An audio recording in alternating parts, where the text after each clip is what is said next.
When I was young, I read a series of books, and I know that you know them, from J.R.R. Tolkien, The Lord of the Rings. I still do read them occasionally. They're just something from my childhood I really liked.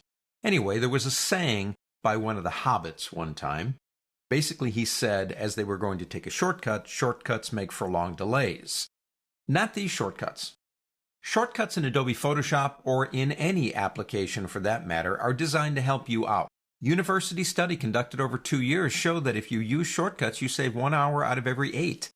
We consume, according to that study, 1 hour out of the day, I won't say wasting time, but spending time using shortcut keys. So learning them and understanding them is an important thing to do. For example, we can come up here to the word File and go down, and there's all the shortcuts and all the different things that we can do. If we say Control-N, we're actually opening a file. But you say, okay, if I use the shortcut Control-N, or if I come up to the word File and click New, what am I saving? 5 seconds? Well, it's true, probably about 5 of that. But at the end of the day, we're going to save, according to studies, about an hour out of every 8. So let's do this. Go up to the word Edit on the pull-down menu and go down to Keyboard Shortcuts. In Keyboard Shortcuts, you have application menus, panel menus, tools. Let's stay here because that's pretty familiar. If we go into, say, for example, File, there's the Control-N for New. There's Open with Control-O. In the previous lesson, I kind of mentioned to you that I try to get my students away from using Open from the pull-down menu in favor of Bridge because I think it's a better place to go. So I remove it, and this is the last lesson. I remove Open from the pull-down menu. Now we can do that right here if you click Menus. And I can go into File here. We already did this once. And I can say, okay, don't show Open in the pull-down menu. But the problem is my students still know there's a shortcut for it. And the shortcut is Control-O. And just because you don't see it in the menu doesn't mean you can't get it if you know the shortcut, and everybody knows that one. So we could do something like this. I'm not recommending it. I'm just saying you could. I like to use the mini bridge a lot, but there is no shortcut for the mini bridge. And I go, wow, that could be one of my keys that can save me that hour out of every 8. I wish they had a shortcut for that. Well, you can click right here. Now watch what happens when I press Control-O. It warns me.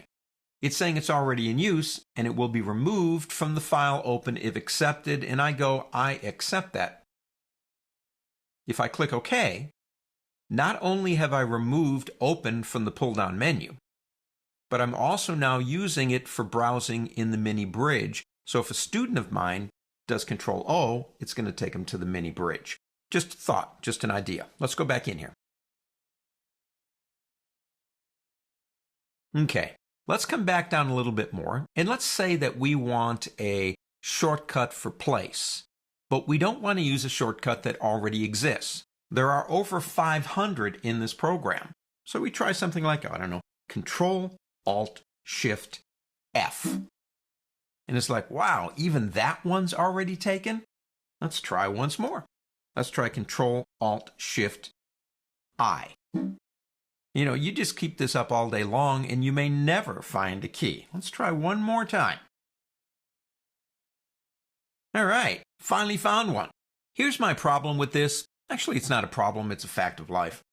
You can eventually find a shortcut. If you keep pushing keys down, eventually something is going to work for you. The hard part is not making a shortcut key that doesn't exist.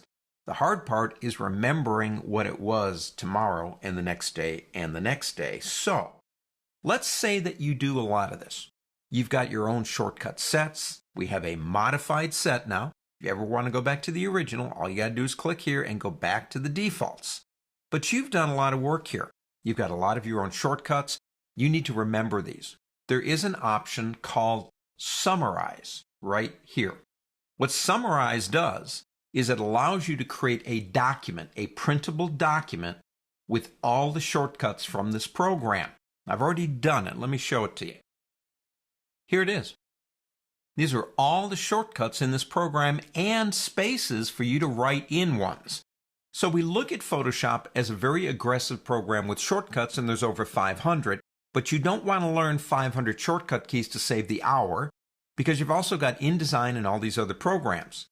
The university studies showed that there are 12 to 14 shortcut keys that we use based on our workflow that give us that hour, but they'd be very specific to, say, you or me. They'd be different. So what do? You print these out for the programs, and all Creative Suite programs have this. And if you keep going to a certain pull-down command, highlight it. If there's no shortcut for it, figure out one for it. If there is, memorize it. And across the course of time, weeks, months maybe, you will eventually get more efficient. So that's shortcut keys. They are really good, and they do not make for long delays. On to the next.